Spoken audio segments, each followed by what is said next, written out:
اعوذ باللہ من الشیطان الرجیم بسم اللہ الرحمن الرحیم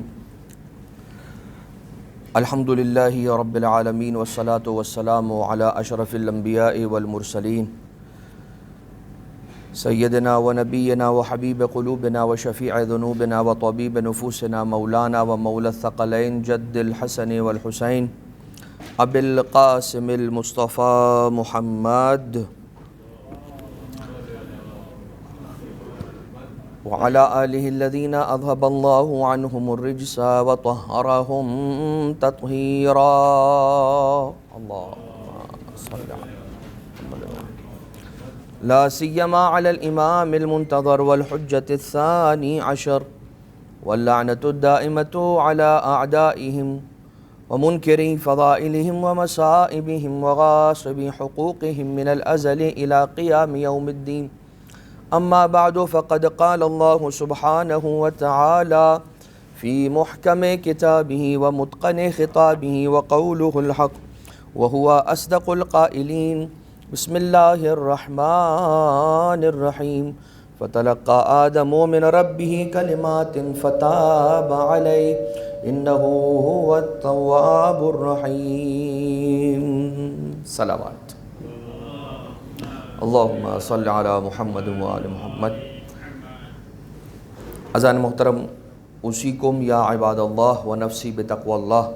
سب سے پہلے آپ تمام کو اپنی ذات اور اپنی نفس کے ساتھ ساتھ تقوی کی وصیت اور نصیحت کرتا ہوں، اور تقوی الہی پروردگار عالم سے ڈرنے کا نام نہیں ہے، بلکہ پروردگار عالم کی معصیت سے ڈرنے کا نام ہے، کہ وہ خدا کہ جس خدا نے انسان کو خلق فرمایا، جو سب کا خالق حقیقی ہے، کہ جو رب الارباب ہے، اس پروردگار عالم کی معصیت سے، اس کی مخالفت سے انسان ڈرے، کہ وہ خدا کہ جو اتنا کریم ہے، اس خدا کی معصیت اور مخالفت انسان انجام نہ دے۔ حضرت آدم علیہ السلام کے عنوان سے جو ہماری گفتگو مسلسل جاری و ساری ہے، اس میں کچھ عرائض آپ کی خدمت میں حضرت آدم علیہ السلام کی خلقت کے اعتبار سے ہوئے۔ حضرت آدم علیہ السلام کی خلقت مٹی سے ہوئی، یہی وجہ ہے کہ آپ کو آدم کیوں کہتے ہیں، چونکہ آپ عدیم الارض ہیں، ارض سے، زمین سے مختلف الگ الگ ٹائپس کی مٹیوں کو پروردگار عالم نے چنوایا، مختلف فرشتوں سے، حضرت جبرائیل سے، حضرت میکائیل سے، حضرت عزرائیل سے، حضرت اسرافیل سے، اور ان مختلف مٹیوں کا الگ الگ مجموعہ تھا کہ جس کو خمیر کر کے پروردگار عالم نے حضرت آدم علیہ السلام کے خمیر کو گوندا تھا، اور حضرت آدم علیہ السلام کے جسد خاکی کو تیار کیا تھا۔ یہ اور بات ہے کہ حضرت آدم علیہ السلام کے جو پتلے کو بنانے کے بعد پروردگار عالم نے کئی عرصے تک اسے اپنی رحمت کے سائے میں پروان چڑھایا اور اسے تیار کر کے آسمانوں میں رکھا تھا ملائکہ کے سامنے، کہ ملائکہ آتے جاتے تھے اور دیکھتے تھے حضرت آدم علیہ السلام کے پتلے کو، اور سوال کرتے تھے کہ اے پروردگار یہ پتلا کیا ہے؟ تو رب ذوالجلال کا جواب یہی ہوتا تھا، خدا تعالیٰ کی طرف سے جو آواز قدرت کے نتیجے میں غیبی آواز جو آتی تھی، تو ملائکہ کو یہ بتایا جاتا تھا کہ انی جاعل فی الارض خلیفہ۔ یہ آیت قرآن کریم کے اندر سورہ بقرہ کے اندر پروردگار عالم نے ریکارڈ کی ہے، اور یہ فرمایا ہے کہ میں زمین پر اپنا خلیفہ قرار دینے والا ہوں، زمین پر اپنا خلیفہ بنانے والا ہوں۔ یعنی کہ حضرت آدم علیہ السلام کو خلق تو جنت میں کیا گیا تھا، مگر جنت میں کیا گیا تھا، جنت کے لیے نہیں کیا گیا تھا، زمین کے لیے خلق کیا تھا۔ اور الٹیمیٹلی چونکہ حضرت آدم علیہ السلام کو یوں بھی زمین ہی پر آنا تھا، تو یہ کہنا غلط ہے کہ حضرت آدم علیہ السلام کو نعوذ باللہ من ذالک جنت سے نکالا گیا۔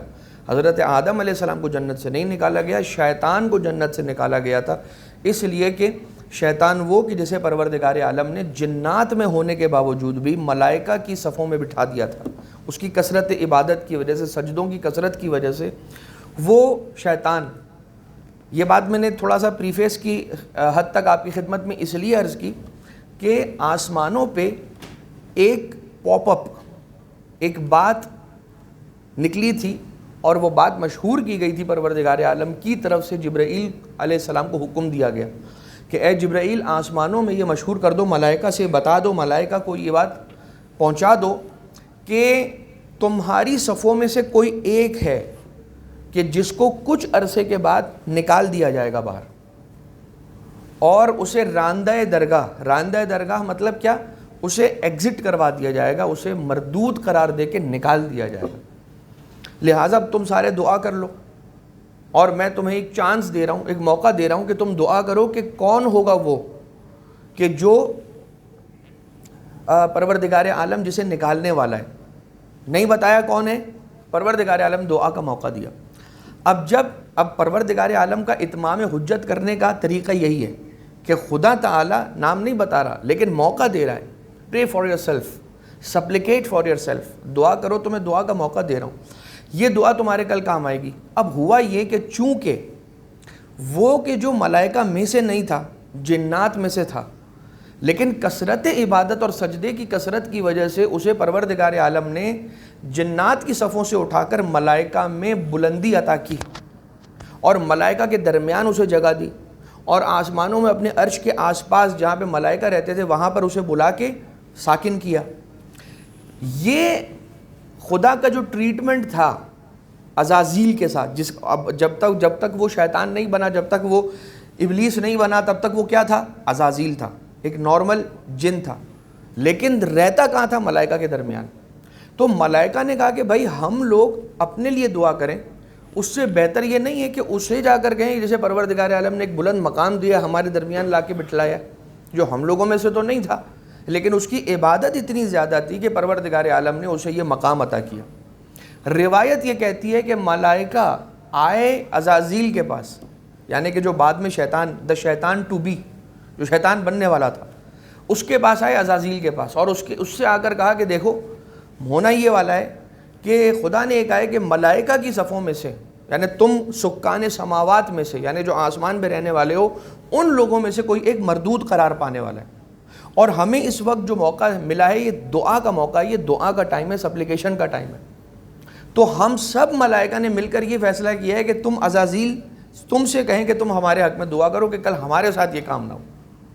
اب شیطان کے پاس سب آنے لگے، تو جو ہمارے یہاں پہ کہا جاتا ہے کہ شیطان کیا ہو گیا جی، تو اس کا سینہ کشادہ ہو گیا، جو عام زبان میں کہا جاتا ہے وہ میں یہاں سے نہیں کہوں گا، لیکن شیطان نے یہ کہا کہ جب ملائکہ مجھ سے آ کر کہہ رہے ہیں دعا کرنے کے لیے تو میں یقیناً کوئی چیز ہوں، نعوذ باللہ من ذالک۔ جیسے یہ خیال آیا، اسے عربی زبان میں جو ہماری اخلاق کی کتابوں کے اندر اس احساس کو نام دیا گیا ہے، اس ایموشن کو جو نام دیا گیا ہے وہ نام ہے عجب۔ عجب مینس خود پسندی، اپنے آپ کو کچھ سمجھنا، یعنی کچھ سمجھنا کا مطلب ہے کہ کچھ سمجھنا کوئی مسئلہ نہیں، بہت کچھ سمجھنا۔ اگر انسان اپنے آپ کو کچھ سمجھے نا تو کوئی پرابلم نہیں، پرابلم وہاں سے شروع ہوتا ہے کہ جہاں سے انسان اپنے آپ کو بہت کچھ سمجھنے لگتا ہے۔ اب میں آپ کو عجب کے حوالے سے 2 روایتیں سناتا ہوں، اس کا ٹرانسلیشن، اس کا مفہوم بتاتا ہوں کہ عجب کے لیے پروردگار عالم نے یہ کہا ہے کہ انسان نے کئی 100 سال عبادتیں انجام دی ہوں، ایک لمحے کا عجب اسے اریز کر دینے کے لیے کافی ہے۔ ایک لمحے کا عجب، ایک لمحے کا خود پسندی۔ مثال کیا؟ میں اتنا عبادت گزار ہوں، ختم، میں عبادت گزار نہیں ہوں، اس نے توفیق عطا فرمائی ہے کہ عبادت کر پاتا ہوں۔ کوئی آ کر اگر ہماری تعریف کرے کہ ماشاءاللہ یہ تو ایسا ہے، انسان فوراً اس کا کریڈٹ پروردگار عالم کو دے، اس کا فوراً کریڈٹ ائمہ معصومین علیہ السلام کو دے، جو پروردگار عالم کے پاکیزہ ترین بندے ہیں، جو پروردگار عالم کے چنیدہ بندے، مطلب جو چوزن ونز ہیں، فوراً ان کی طرف وہ کریڈٹ پلٹا دے، اپنی ذات پر کچھ بھی نہ لے، اس لیے کہ انسان اتنا محتاج ہے کہ ایک ایک سانس، بلکہ جو ریسپائریشن ہے وہ سانس آنا نہیں ہے، سانس جانا، یہ بھی ایک نعمت ہے۔ جو سانس آ رہی ہے وہ تو ایک نعمت ہے، مگر جو سانس نکل رہی ہے وہ بھی ایک نعمت ہے۔ تو انسان صرف سانس کے آنے پر شکریہ ادا نہ کرے خدا کا، سانس جو نکل رہی ہے باہر، جو اندر گئی اور باہر نہ آئی، وہ اندر ہی رہ گئی، اٹک گئی خدا نخواستہ، تو انسان ختم ہے۔ اور عجب جو ہے اس کے بارے میں ایک یہ روایت کہ ایک لمحے کا عجب انسان کی علیکم السلام انسان کی حیات بھر کی عبادت کو ختم کر دینے کے لیے بہت کافی ہوتا ہے۔ پروردگار ہم سب کو محفوظ رکھے۔ بلکہ اس عجب سے بچانے کے لیے رب ذوالجلال اپنے بندے پر کرم کرتا ہے. کیسے؟ روایت یہ ہے کہ رسالت مآب صلی اللہ علیہ وآلہ وسلم صلی علی محمد وآل محمد، حضور گرامی قدر کے پاس ایک شخص آیا، اس نے آ کر کہا یا رسول اللہ میں کیا کروں؟ میں نماز تہجد کے لیے، نماز شب کے لیے ریگولر اٹھتا ہوں، لیکن بیچ بیچ میں کچھ ایسا دن آتا ہے کہ جب کئی دنوں تک نماز شب پڑھنے کے بعد ایک آدھ دن ایسا ہوتا ہے کہ جس دن میری آنکھ لگی رہ جاتی ہے، میں نہیں اٹھ پاتا ہوں، اور اس کا مجھے بہت افسوس ہوتا ہے اور وہ دن میرا خراب گزرتا ہے. لیکن یا رسول اللہ یہ میں آپ کو بتانا چاہتا ہوں، دل سے بتانا چاہتا ہوں، جان بوجھ کر نہیں ہوتا، پتہ نہیں کیوں میری آنکھ لگی رہ جاتی ہے. جتنے بھی، اب یہ میں اپنی زبان میں کہہ رہا ہوں، جتنے بھی الارمز رکھ لوں، جتنے بھی زوردار اپنے فون کے اندر ٹونز، رنگ ٹونز اور الارم ٹونز رکھ کے اس کو پاسبل بناؤں کہ اس ٹون سے میری آنکھ کھلے ہی کھلے، لیکن میری آنکھ نہیں کھل پاتی. رسالت مآب مسکرائے اور رسول نے مسکرا کر فرمایا کہ یہ تجھ پر خدا کا کرم ہے، یہ تجھ پر خدا کی بلیسنگ ہے. کہا یا رسول اللہ میری تو آنکھ نہیں کھلتی ہے، میں تو اس دن محروم رہ جاتا ہوں نماز شب سے. رسول اللہ نے فرمایا تو نماز شب سے تو محروم رہ جاتا ہے، لیکن یہ بات یاد رکھ اس کے ذریعے سے خدا تجھے عجب سے بچا لیتا ہے. خدا تجھے اس چیز سے بچا لیتا ہے کہ تو اپنے عبادت گزار ہونے پہ فخر کر بیٹھے، اور اس فخر اور عجب کی وجہ سے، خود پسندی کی وجہ سے تو اپنی ساری کی ساری پچھلی عبادتوں کو ضائع کر بیٹھے، اور وہاں سے مطمئن ہو کے خوش ہو کے گیا. یہ ہے آل رسول کا، رسول آل رسول کا گھرانہ، اور یہ وہ دروازہ ہے کہ اس دروازے پر انسان عدم اطمینان کے ساتھ آتا ہے اور مطمئن ہو کر جاتا ہے. اور یہ بات صرف اور صرف ان کی حاضری اور اس زمانے کی نہیں ہے کہ جس زمانے میں وہ حاضر تھے فزیکلی. آج بھی فزیکلی حاضر ہیں، نظر نہیں آتے، ہمیں دکھائی نہیں دیتے، انہوں نے صرف پردہ فرمایا ہے. تو اب وسیلہ کیا ہے؟ بالکل ویسے ہی وسیلہ جیسے فطرس کے پاس جو معافی آئی، وہ کیسے آئی؟ امام حسین علیہ السلام سے ڈائریکٹلی نہیں رسول اللہ نے معاف کروایا، بلکہ کہا جاؤ حسین سے مس نہیں کرو اپنے آپ کو. کس سے مس کرو؟ حسین کے جھولے سے مس کرو، تاکہ قیامت تک کے لیے ہمارے پاس ایک ایگزامپل ہو کہ اگر کسی زمانے میں امام حسین علیہ السلام فزیکلی ہمارے درمیان ہماری نگاہوں سے اوجھل ہیں، پردہ فرما گئے ہیں، اور کسی عالم کے اندر جو حیات طیبہ اپنی گزار رہے ہیں، لیکن اس زمانے میں حسین ابن علی کی زری تو ہے، اور کربلا میں حسین کی زری ہے، لیکن جہاں ہم رہتے ہیں وہاں پر امام حسین علیہ السلام کی زری کی شبی تو ہے. تو ہم شبی کے پاس جاتے ہیں اور شبی کے سامنے کھڑے ہو کر اپنے دل کا حال سناتے ہیں، اور وہ دل کا حال جو ہم شبی کے سامنے کھڑے ہو کر سناتے ہیں، فرشتوں کی ڈیوٹی ہے خدا کی طرف سے کہ جا کر حسین ابن علی کی زری تک پہنچائیں، یعنی کہ امام حسین علیہ السلام تک پہنچائیں. نو سلام، نو سیلویشن، کوئی سیلیوٹ ایسا نہیں ہے کہ جو ان اٹینڈڈ ہے، کوئی آواز، کوئی صدا ایسی نہیں ہے جو ان اٹینڈڈ ہے، کوئی آواز ان اٹینڈڈ نہیں ہے، کوئی سلام ان اٹینڈڈ نہیں ہے، کوئی امام سے کی ہوئی بات ہوا میں نہیں جاتی. ملائکہ اسے لیتے ہیں، ایک اینویلپ میں رکھتے ہیں، نور کے اینویلپ میں رکھتے ہیں، اور اسے لے جا کر امام حسین علیہ السلام یا جس امام سے ہم توسل کریں یا جس اہل بیت علیہ السلام کی ہستی سے ہم توسل کریں ان کی بارگاہ میں لے جا کے پہنچاتے ہیں. لہٰذا عجب، یہ عجب تھا کہ جس نے شیطان کو بہکا دیا. نمبر 1. نمبر 2، ایک سوال اور ہوتا ہے کہ جب ابھی شیطان کے بننے کا پروسیس تھا نا، حضرت آدم علیہ السلام کے زمانے میں کیا ہو رہا تھا؟ شیطان واز بین کریٹڈ. ٹھیک، شیطان ابھی جب نہیں تھا تو کوئی بات ہی نہیں تھی.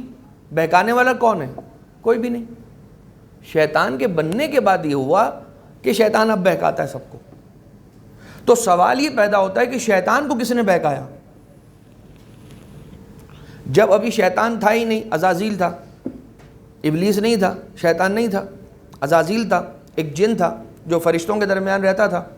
تو ابھی جب شیطان نہیں تھا، ہمیں شیطان نے بہکایا، ہمیں شیطان بہکاتا ہے، لیکن شیطان کو کس نے بہکایا؟ یہ سوال ہوتا ہے. اور راؤنڈ ٹیبل کے اندر کبھی بونس کا بھی سوال ہوتا ہے، لیکن اس کا جواب علماء کرام نے کتابوں میں دیا.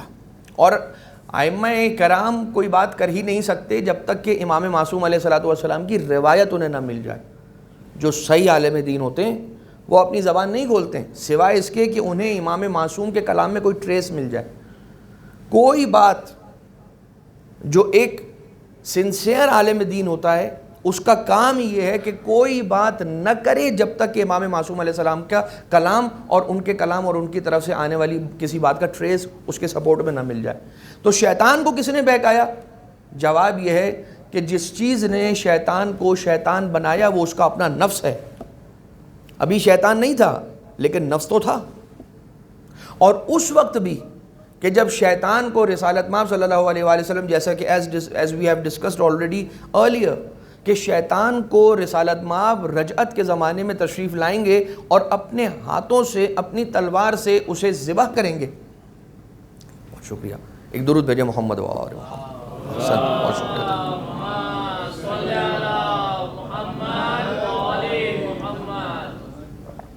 اور رسالت مآب صلی اللہ علیہ وسلم جب تشریف لے کر آئیں گے اور شیطان کو ذبح کر دیں گے تو پھر کون ہوگا کہ جو امام زمانہ علیہ الصلوۃ والسلام کو قتل کرے گا؟ وہ کون سی چیز ہوگی کہ جو امام حسین علیہ السلام کے قتل کو فیول کرے گی؟ وہ بھی نفس ہے. تو جب شیطان نہیں تھا نفس تھا, جب شیطان نہ رہے گا نفس ہوگا. یہ ہے وہ نفس. کل رات کی مجلس میں جو ہم نے ایک لفظ بہت سرسری عرض کر کے ہم گزر گئے تھے, نفس امارہ. یہ ہے وہ نفس کہ امارہ مطلب نفس امارہ وہ نفس کہ جو پش کرنے والا نفس ہے. امارہ کا مطلب ہے پش کرنا, بہانے دکھانا, موقع دکھانا, موقع بنا کے دینا. علیکم السلام. امارہ امارۃ بالسوء, برائی کی طرف لے کر آنا. الا ما رحم ربی, مگر یہ کہ اس نفس امارہ سے بچانے والی جو چیز ہے ایک ہی چیز ہے اور وہ ہے رحمت الہی. اسی کی تلاش میں انسان کو جانا چاہیے اور اس کی تلاش میں ہر وقت انسان کو لگے رہنا چاہیے, بس رحمت الہی مجھے مل جائے. آپ نے ایک دعا عموماً علماء کرام نماز کے قنوت کے اندر اس دعا کی تلاوت کرتے ہیں, ربنا عاملنا بفضلک یا کریم ولا تعاملنا بعدلک یا رحیم. ربنا ظلمنا پڑھتے ہیں اور ربنا ظلمنا انفسنا جو حضرت آدم علیہ السلام کی دعائیں, کیونکہ قرآنک دعاز ہیں کچھ, یہ جو قرآنک دعاز ہیں, علیکم السلام, یہ قرآنک جو دعاز ہیں, these are the supplications of the prophets peace be upon him, upon them and their holy household. تو ان کی جو دعائیں ہیں انہیں خدا نے قرآن کریم کے اندر حضرت موسیٰ علیہ السلام کی دعا, رب انی لما انزلت الی من خیر فقیر, اے پروردگار جو تو نے خیر نازل کیا ہے میں ہر خیر کا فقیر ہوں. فقیر مینز محتاج ہوں, آئی نیڈ دیٹ. جو خیر تو نے زمین پہ نازل کیا ہے پلیز میں اس کا امیدوار ہوں, مجھے چاہیے وہ خیر. اور اس کے عطا کرنے سے اس کے خزانے میں کوئی کمی نہیں ہو جائے گی کہ آپ کو بھی خیر دے دے, اسے بھی خیر دے دے, 10 لوگوں کو خیر دے دے, 1000 لوگوں کو خیر دے دے, 1 کروڑ لوگوں کو, 6 ارب لوگوں کو, 100 ارب لوگوں کو خدا خیر دے دے. خدا جب خیر بانٹتا رہے گا, اس نے اپنے خیر کے پائپ لائن کو آن کر دیا تو اس کے ٹینک میں 1 ذرے کی بھی کمی ہونے والی نہیں ہے پروردگار عالم کے. لہٰذا انسان, ساری انسانیت اگر مل کے پروردگار سے خیر مانگے تو اس کے خیر میں کمی ہونے والی نہیں ہے. حضرت آدم علیہ السلام کیا ہم مانگتے ہیں؟ عاملنا بفضلک یا کریم, اپنے فضل سے مجھ پہ کرم فرما, اپنے عدل سے میرے اوپر فیصلہ نہ فرما. اس لیے کہ خدا نے اگر عدل کیا تو مجھ آپ میں سے کوئی بچنے والا نہیں. خدا کا عدل کیسا ہوگا؟ تم یوں چلے تھے, تمہاری چال میں یوں مسئلہ تھا, تم نے یہ پیسے استعمال کیے تھے, ان پیسوں میں فلاں کا حق تھا, تم نے یہ چیز کھائی تھی, اس کھانے میں یہ مسئلہ تھا, تم نے فلاں کی طرف نگاہ کر کے دیکھا تھا, اس نگاہ میں یہ پرابلم تھا, تم نے فلاں سے یہ بات کہی تھی, اس بات میں کسی کو بھی نہیں پتا, میں جانتا ہوں کہ تم نے یہ بات کس نیت سے کہی تھی. اگر خدا اپنے عدل کرنے پہ آ جائے, آئمہ نے بھی یہ فرمایا ہے اور خود یہ آئمہ ہی کی تعلیم کردہ دعا, یہ جو ربنا عاملنا بفضلک, یہ حضرت آدم کی دعا نہیں. حضرت آدم کی دعا تو یہاں ختم ہو گئے, ربنا ظلمنا انفسنا وان لم تغفر لنا وترحمنا لنکونن من الخاسرین. یہاں پہ حضرت آدم علیہ السلام کی دعا مکمل ہو گئی. یہاں سے آگے 6 امام, 5ویں امام, امام رضا علیہ السلام, انہوں نے ائمہ طاہرین علیہ السلام نے یہ سکھایا, بتلایا کہ اس سے اس کا فضل مانگو, اس کا عدل نہ مانگو. اس لیے کہ خدا کی وہ چیز جو ہمیں بچا لے جائے گی وہ اس کا فضل ہے. فضل کا معنی کیا؟ فضل کا مطلب یہی ہے کہ جس احساس اور ایموشن پہ آ کے ہم کسی کو ٹپ دیتے ہیں کوئی طے تو نہیں کرتے نا کہ ہم آپ کو کتنی ٹپ دیں گے، نہیں، فضل ہے یہ، فضل، کہ ذالک فضل اللہ یؤتی ہے من یشاء، ابھی سورہ جمعہ میں بھی آپ یہ سنیں گے کہ ذالک فضل اللہ یؤتی ہے من یشاء، یہ اس کا فضل ہے جسے چاہے دے دے، واللہ ذو الفضل العظیم، وہ فضل عظیم کا رکھنے والا ہے، یعنی کہ ایک ہی فضل عظیم ہے اور وہ پروردگار عالم کا فضل ہے. ٹھیک ہے. اب یہ دیکھیے کہ حضرت آدم علیہ السلام، اب یہ شیطان کی کیا بات ہوئی کہ ملائکہ کے اندر یہ شور اٹھا، خدا نے پیغام پہنچا دیا، ایک پاپ اپ ہوا کہ جبریل پیغام لے کر آئے، ملائکہ میں سے کوئی ایک ہے کہ that has to exist this whole, جو قدرت کا نظام ہے جہاں پہ آسمان اور جنتوں میں رہنے والے لوگ ہیں، ان میں سے ایک جائے گا باہر. دیٹ واز ٹو بی شیطان. تو شیطان کو باہر لے جانے والی چیز کا نام ہے عجب، اور شیطان کو شیطان بنانے والی چیز کون ہے؟ کیونکہ جب تو شیطان نہیں تھا تو یہ کہا جاتا ہے کہ ہمیں شیطان نے بہکایا. شیطان کو کس نے بہکایا؟ نفس. شیطان کو اس کے نفس نے بہکایا، اور اس کے نفس نے اس کو کس میڈیم پہ بہکایا؟ سوچو. تم سوچتے کیوں نہیں ہو؟ جہاں پہ یہ بات آئے گی نا کہ سوچو، دس مینس کہ عقل استعمال کرو. عقل وہاں تک استعمال کرنی ہے جہاں تک دین کا کرائیٹیریا ہے، دین کا دائرہ ہے. دین کے دائرے کے اندر رہ کر جہاں تک خدا نے عقل استعمال کرنے کا کہا، اس لیے کہ اسلام کا کوئی قانون لاجک سے باہر نہیں ہے. اسلام کا ہر قانون، اسلام کا ہر آرٹیکل، اسلام کی ہر عبادت عقل کے عین مطابق ہے. لیکن جہاں پر میں عقل استعمال کروں انڈیپینڈنٹلی، مائنس شریعت، مائنس اللہ، کیونکہ مجھے تو اللہ نے عقل دی ہے، اور جب مجھے عقل دی ہے تو مجھے دین کی کیا ضرورت ہے؟ جب یہ اس ٹون پر آ جائے انسان، یہ ہے گڑبڑ. یہاں سے انسان بچے. تو جو انسان، جو شیطان کو چیز لے جانے والی ہے وہ ہے نفس، اور نفس نے کس بات پہ ابھارا؟ اس بات پہ ابھارا کہ تم سوچو شیطان، تمہیں تو اللہ نے آگ سے خلق کیا ہے، مٹی سے خلق کیا ہے آدم کو. آگ مٹی پہ افضل ہے، لیکن یہ فیصلہ کون کرے گا کہ آگ واقعی میں افضل ہے یا نہیں ہے؟ 4 عناصر ہیں جن کو عناصر اربعہ کہا جاتا ہے، اس پر انسان کی خلقت ہوئی ہے. عناصر کسے کہتے ہیں؟ 4 ایسے ایلیمنٹس ہیں، ان 4 ایلیمنٹس پہ انسان کو خلق کیا ہے: آگ، مٹی، ہوا اور پانی. یہ 4 ایلیمنٹس ہیں، ان کو عناصر اربعہ کہتے ہیں عربی زبان میں، اور انگلش میں کہتے ہیں 4 ایلیمنٹس، جو بیسک ایلیمنٹس ہیں. ان میں پانی جو ہے نا، اگر مردے کو پانی کے حوالے کر دیا تو وہ پانی قبول نہیں کرتا ہے، اندر جائے گا لیکن پھول جائے گی لاش، اور لاش آ جائے گی پانی کے اوپر سطح پہ، سرفیس پہ تیرتی رہے گی، اور جہاں جہاں پانی کی ویوز جائیں گی وہاں وہاں پہ یہ لاش جاتی رہے گی، جاتی رہے گی، جاتی رہے گی، کریا کریا ملکوں پھرتی رہے گی. یہ ہے پانی. آگ، اگر لاش کو آگ میں ڈال دیا تو جل جائے گی، آگ جلا دے گی، اسے ختم کر دے گی. آگ نے بھی نہیں سنبھالا، پانی نے بھی نہیں سنبھالا. ہوا، اگر ہوا میں رکھ دیا جائے تو اس کی بو شہر شہر، علاقہ علاقہ لوگوں کو تنگ کرتی رہے گی، ہوا نے بھی نہیں سنبھالا. صرف ایک خاک ہے، صرف ایک مٹی ہے. اگر اس لاش کو آپ نے مٹی کے حوالے کر دیا اور اسے بند کر دیا تو یہ مٹی ایسی امانت دار ہے، امین ہے، کہ یہ اس لاش کو سنبھال کے رکھتی ہے اپنا اندر، نہ اسے ختم ہونے دیتی. اگر وہ ختم نہ ہونے کے لائق ہے، اس کے اعمال اگر ایسے تھے تو آپ دیکھیے گا سالوں سال کے بعد بھی کوئی قبر کھولی جائے اور اگر صالح شخص کی تھی تو اس کی باڈی کو خاک نے چھوا بھی نہیں ہوتا ہے، کیونکہ خدا کا فیصلہ ہے کہ اس کو ٹھیک رہنا ہے. اسی طرح سے خاک ہے وہ کہ جو امانت رکھتی ہے. خاک کو عربی زبان میں تراب کہتے ہیں، اور علی ہے ابو تراب، اسی لیے کہا جاتا ہے بو ترابی ہو جاؤ تاکہ ساری دنیا سے تم محفوظ رہو اور قیامت تک تم سلامت ہو کے خدا کی بارگاہ میں پہنچ سکو. بو ترابی ہو جاؤ. نہ آگ، نہ مٹی، نہ ہوا، نہ آگ، نہ پانی، نہ ہوا، چاہیے تو ترابی ہونا ہے، بو ترابی ہونا ہے. خیر، اب یہ دیکھیے حضرت سوال آ گیا چھٹے امام سرکار کی خدمت میں. سوال لانے والے نے یہ سوال کیا کہ ابن رسول اللہ، زمین پر خوشبو پہنچی تو کیسے پہنچی؟ And it is related directly to حضرت آدم and بی بی حوا سلام اللہ علیہ. To be very specific, to حضرت حوا سلام اللہ علیہ. کہا جاتا ہے کہ جناب حوا سلام اللہ علیہا وہ ہستی ہیں کہ جن کے ذریعے سے زمین پر خوشبو پھیلی. کیسے؟ حضرت بی بی حوا سلام اللہ علیہا نے جنت کے اندر اپنے بالوں کو سنوارا تھا جنت کے درختوں کی پتیوں کے ذریعے سے, پھولوں کی پتیوں کے ذریعے سے, جن میں خوشبو تھی. اور جب جناب حوا سلام اللہ علیہ زمین پر تشریف لائیں اور پہلی مرتبہ بی بی نے غسل فرمایا ہے, تو اس کے لیے جب اپنے بالوں کو واک کیا تو اس سے جو پتیاں گری ہیں اور وہ جو ہوا میں پھیلی ہیں اور مختلف علاقوں میں اسے ہوا اڑا کر اپنے ساتھ لے کر گئی, یہ وہ موقع تھا کہ جس کے ذریعے سے زمین پر مختلف علاقوں اور قریوں تک, ملکوں تک خوشبو پھیلی حضرت حوا سلام اللہ علیہ کے صدقے میں.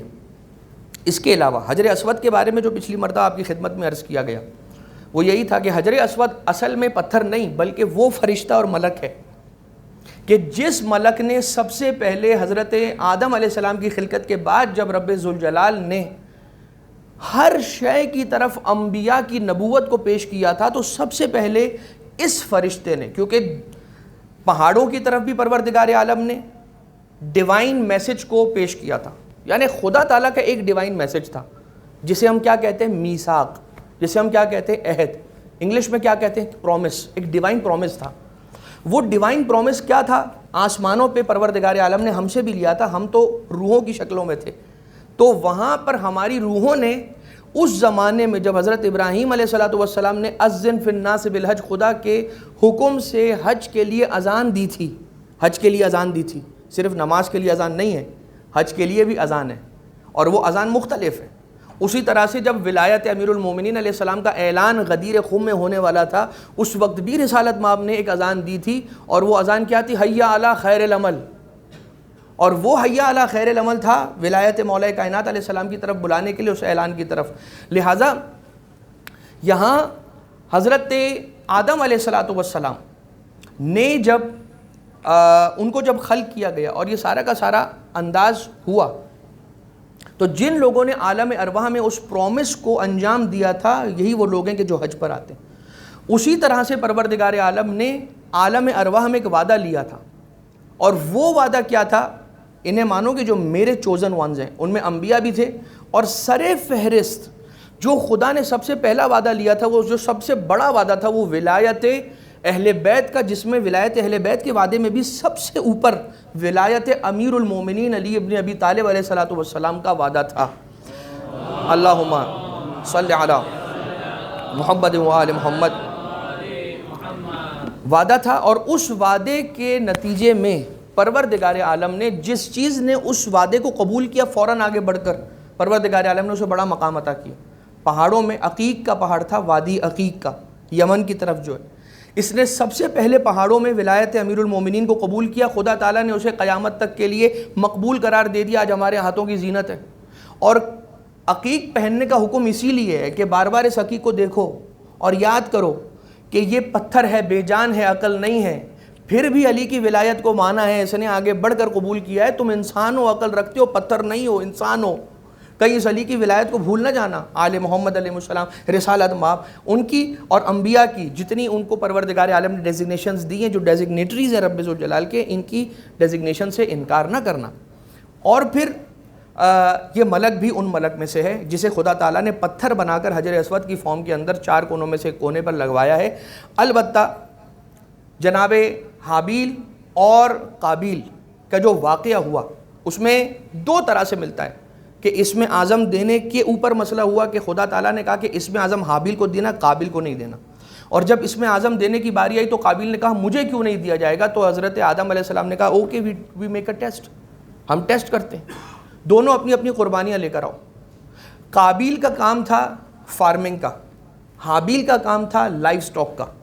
لائف سٹاک کے ریوڑ میں سے ایک بہترین گوشت فند حضرت حابیل لے کر آئے, جو ان کے پاس بہترین بکرا تھا نا وہ لے کر آئے, اور اسے لا کر خدا کے سامنے قربانی کے لیے رکھا. اور قابیل نے جتنی گندم تھی اس گندم میں سے جو خراب ترین خوشہ تھا, جو سستا ترین مال تھا, وہ لا کے رکھ دیا اور کہا کہ بھائی میں قربانی رکھ رہا ہوں اللہ کے سامنے. عموماً ایسا ہوتا ہے نا کہ جب ہم کسی جاننے والے کو, کسی اچھے کو دنیاوی اعتبار سے جس کا رتبہ ہو، اسے جب گفٹ دینے کے لیے نکلتے ہیں تو کہتے ہیں بھائی برانڈ کانشیس ہیں، وہ برانڈ کی چیز لے کے دینی ہے ان کو گفٹ میں. اور جب اللہ کے لیے کوئی چیز لینے کے لیے یا دینے کے لیے نکالنے کے لیے نکلتے ہیں تو بولتے ہیں وہ اللہ وہ 1-1 2-2 روپے کے نوٹ کہاں ہیں ذرا.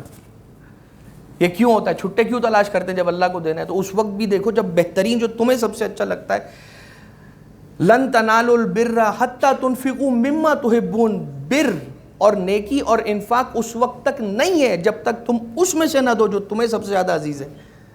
لہٰذا حابیل و قابیل کے درمیان یہ ہوا، قتل کر دیا حابیل کو قابیل نے.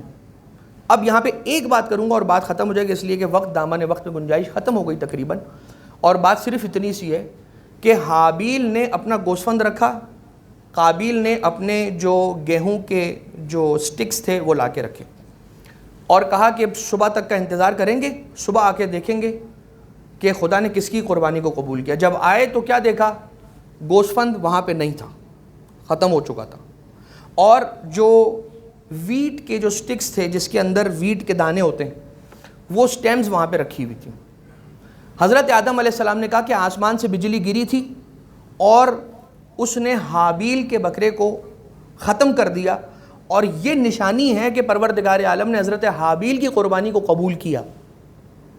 اس کا مطلب کیا ہوا کہ ختم ہو جانا یہ قبول ہونے کی نشانی ہے. روایتوں میں ہے کہ جب تم کوئی تبرک تیار کرو آل محمد علیہ السلام کے لیے نظر کی نیت سے کرو اور وہ ختم ہو جائے، یہ اس بات کی علامت ہے کہ قبول ہو گیا.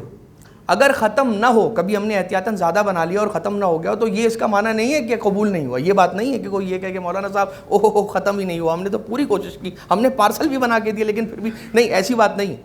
ختم ہو جانے کا مطلب کیا ہے کہ آپ نے اپنے اعتبار سے بانٹا، مانگنے والوں نے اپنے اعتبار سے مانگا، خود ہی آپ نے گو ود دا فلو کیا. آخر میں پتہ چلا کہ اب جو لوگ رہ گئے ہیں، جو خانہ صاحب خانہ ہیں، ان کے لیے کیا بچا؟ کچھ نہیں بچا. کہا الحمدللہ رب العالمین قبول ہو گیا. یہاں پہ اب یہاں سے ایک بڑا مسئلہ ہمارا حل ہوا. کہا اگر حسین ابن علی خدا کو پیارے تھے تو مارے کیوں گئے؟ حسین ابن علی اگر خدا کو پیارے تھے تو مارے کیوں گئے؟ کہا قربانی کے لیے قبول ہونا شرط ہے. قبول ہونا قبولیت کی نشانی ہے، بچ جانا قبولیت کی نشانی نہیں ہے. اسی لیے امام حسین ابن علی علیہ السلام خدا کی راہ میں اپنے آپ کو قربان کر دیا اور شہید ہو گئے، اور یہ امام حسین علیہ السلام کی قربانی کے قبول ہونے کی نشانی تھی. ان احسن الحدیث قرآن العزیز. بسم اللہ الرحمن الرحیم. قل هو اللہ احد اللہ الصمد لم یلد ولم یولد ولم یکن له کفوا احد. صلی علی محمد وآل محمد. اللہم صلی علی محمد وآل محمد. اللہم صلی علی محمد. اعوذ باللہ من الشیطان الرجیم. بسم اللہ الرحمن الرحیم. الحمد للہ والصلاة علی اہلہا واللعنۃ الدائمۃ علی اہلہا. اوصیکم یا عباد اللہ الی استغفار و غفران الرب من الذنوب. میں اپنی ذات کو سب سے پہلے اور اس کے بعد آپ تمام کو پروردگار عالم کے گناہوں سے استغفار کی طرف رغبت دلاتا ہوں، اور یہ دعا کرتے ہیں کہ پروردگار ہم سب کی مشکلات کو حل فرمائے. دنیا میں جہاں کہیں پر بھی مومنین مومنات موجود ہیں ان کی جان مال عزت و آبرو کی حفاظت فرمائے، ہماری پریشانیوں کو دور فرمائے. اللہم صلی علی محمد سید المرسلین رحمت للعالمین احمد المجتبی محمد المصطفیٰ صلی اللہ علیہ وآلہ وسلم. اللہم صلی علی محمد وعلی وصیہ علی امیر المؤمنین علیہ الصلاۃ والسلام.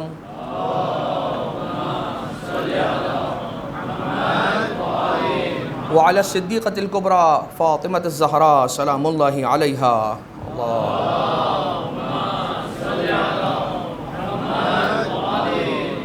وعلی الحسن والحسین سیدی شباب اہل الجنہ وعلی علی بن الحسین ومحمد بن علی وجعفر بن محمد وموسیٰ بن جعفر وعلی بن موسیٰ ومحمد بن علی وعلی بن محمد والحسن بن علی والحجۃ بن الحسن بہ رزق الورا وبہ ثبتت الارض والسماء. اللہم عجل فرجہ وسہل مخرجہ والان اعداءہ واہلک اعداءہ وابقى انصارہ وارزقنا ان نکون من شیعتہم وصلی اللہ علی محمد وآلہ الطیبین الطاہرین۔ اللہم صلی علی محمد